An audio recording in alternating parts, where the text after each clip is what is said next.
नमस्कार दोस्तों, स्वागत है आपका जीपी चैनल पर।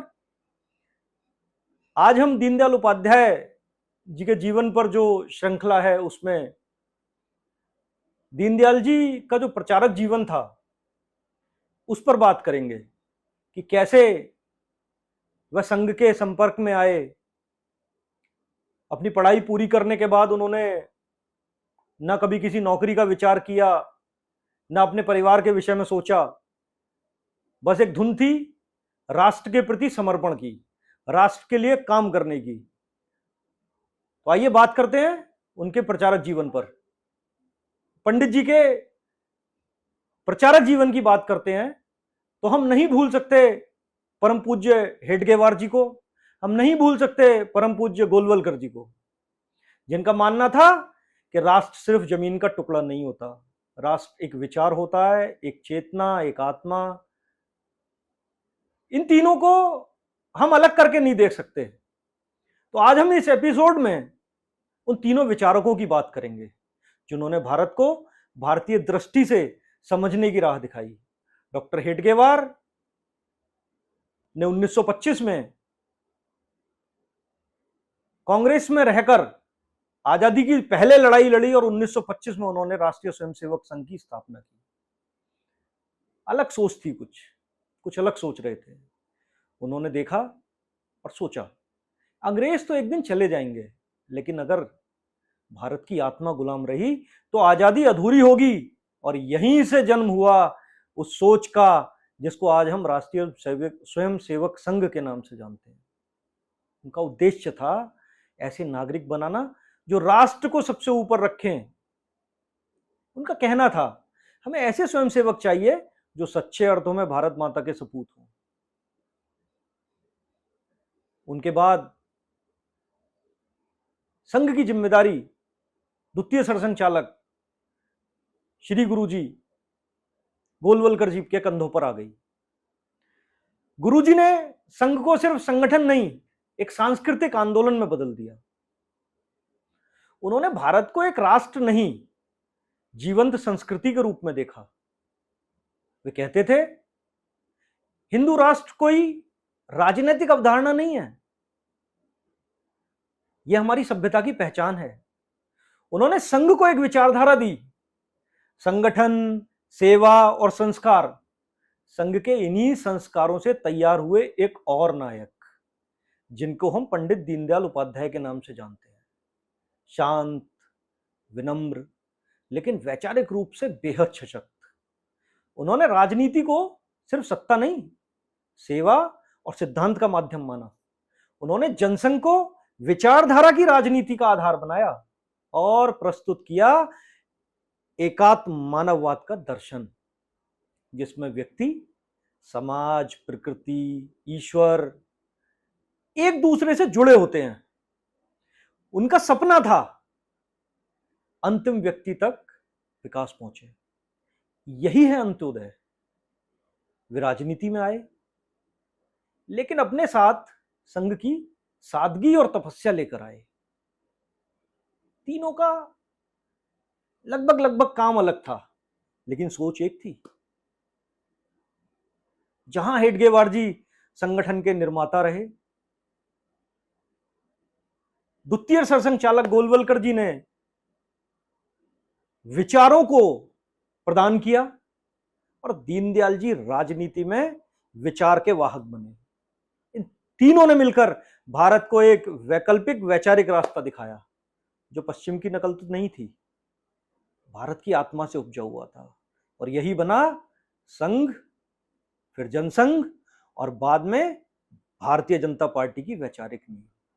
आज जब हम विकसित भारत, आत्मनिर्भर भारत, सांस्कृतिक राष्ट्रवाद की बात करते हैं तो उसके पीछे कहीं ना कहीं इन तीन विचारकों की छाया होती है। उनकी सोच आज भी उतनी प्रासंगिक है जितनी कि उस समय में थी जब भारत स्वतंत्र हुआ था।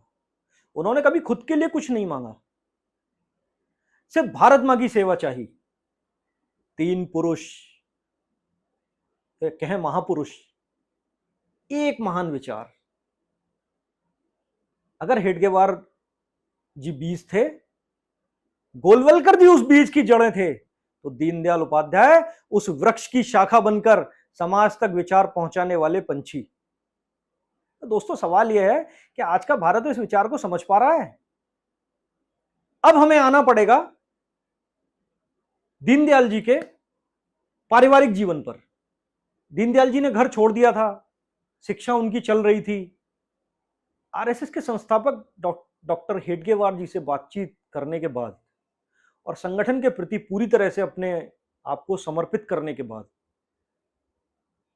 1942 में उन्होंने ना तो कभी नौकरी के लिए प्रयास किया और ना ही विवाह का कोई उनके मन में भाव आया, बल्कि वे संघ की शिक्षा का प्रशिक्षण प्राप्त करने के लिए आरएसएस के 40 दिवसीय शिविर में भाग लेने के लिए नागपुर चले गए। उसके बाद श्यामा प्रसाद जी द्वारा 1951 में जनसंघ का निर्माण किया गया। प्रथम महासचिव दीनदयाल जी को उनके द्वारा नियुक्त किया गया। वे 1967 तक जनसंघ के महासचिव बने रहे। उनकी कार्यक्षमता, खुफिया गतिविधियां, परिपूर्णता के गुणों से प्रभावित होकर डॉक्टर श्यामा प्रसाद मुखर्जी उनके लिए गर्व से सम्मान पूर्वक कहते थे कि यदि मेरे पास 2 दीनदयाल हो तो मैं भारत का राजनीतिक चेहरा बदल सकता हूं। परंतु अचानक 1953 में डॉक्टर श्यामा प्रसाद मुखर्जी के असमय निधन से पूरे संगठन की जिम्मेदारी दीनदयाल जी के कंधों पर आ गई। उन्होंने लगभग 15 वर्षों तक महासचिव के रूप में जनसंघ की सेवा की। भारतीय जनसंघ के 14वें वार्षिक अधिवेशन में दीनदयाल उपाध्याय को दिसंबर 1967 में कालीकट में जनसंघ का अध्यक्ष निर्वाचित किया गया। दीनदयाल उपाध्याय जी के अंदर की पत्रकारिता तब प्रकट हुई जब उन्होंने लखनऊ से प्रकाशित होने वाली मासिक पत्रिका राष्ट्रधर्म में वर्ष 1940 के दशक में कार्य किया। अपने आरएसएस के कार्यकाल के दौरान उन्होंने एक साप्ताहिक समाचार पत्र पांचजन्य और एक दैनिक समाचार पत्र स्वदेश शुरू किया था। उन्होंने चंद्रगुप्त मौर्य और हिंदी में शंकराचार्य जी की जीवनी लिखी। उन्होंने राष्ट्रीय स्वयंसेवक संघ के संस्थापक डॉक्टर केबी हेडगेवार की जीवनी का मराठी से हिंदी में अनुवाद भी किया था। दोस्तों, उनकी अन्य प्रसिद्ध साहित्यिक कृतियों में सम्राट चंद्रगुप्त, जगत गुरु शंकराचार्य, अखंड भारत क्यों है, राष्ट्र जीवन की समस्याएं, राष्ट्र चिंतन, राष्ट्र जीवन की दिशा आदि को भी अपने कर कमलों से सुसज्जित किया। दोस्तों, एक पत्र उनके द्वारा लिखा गया जब वे अपनी पढ़ाई पूर्ण कर चुके थे, तो उनके मामा के द्वारा एक पत्र लिखा गया और आप उस पत्र की मार्मिकता को समझिए कि उनकी बहन की तबीयत बहुत खराब थी और मामा ने कहा, भाई घर आ जाओ, बहुत सारी समस्याएं हैं, आर्थिक भी मानसिक भी। परंतु दीनदयाल जी ये तय कर चुके थे कि उन्हें इस देश की, इस राष्ट्र की सेवा करनी है और इस राष्ट्र को एक चिंतन देना है, एकात्म मानववाद का। उन्होंने घर से ऊपर इस राष्ट्र को रखा। नहीं गए वो।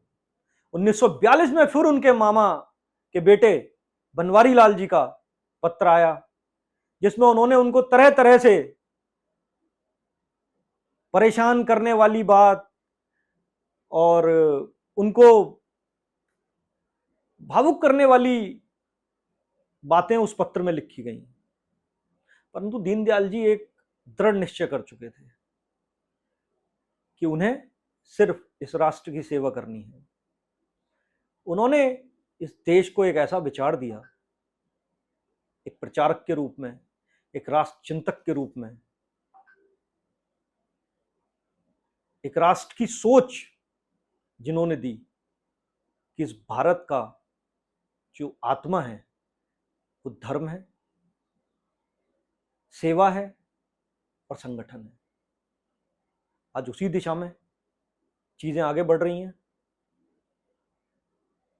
बहुत कारण होते हैं कि लोग जब चीजें चल रही होती हैं तो उनको दूषित करने का, उनको रोकने का हर संभव प्रयास करते हैं, जो विपक्ष आदि करते रहते हैं, परंतु भारत का ये चिंतन होना चाहिए कि हमें अपने ऐसे महापुरुषों, परम पूज्य हेडगेवार, परम पूज्य गोलवलकर जी और श्रद्धेय दीनदयाल उपाध्याय जी के विषय में हमें अपने युवाओं को पढ़ाना भी चाहिए और उनके अंदर देश के प्रति, राष्ट्र के प्रति चिंतन पैदा हो, वो उस दिशा में आगे बढ़ पाए, ऐसा साहित्य भी उपलब्ध कराना चाहिए। दोस्तों, मैंने जितनी मेरी सामर्थ्य थी उस हिसाब से इन 3 महापुरुषों के विषय में आपके समक्ष आने की हिम्मत की है। अगर अच्छी लगे तो सब्सक्राइब करिएगा, लाइक करिएगा। बहुत बहुत धन्यवाद। जय हिंद, भारत माता की जय।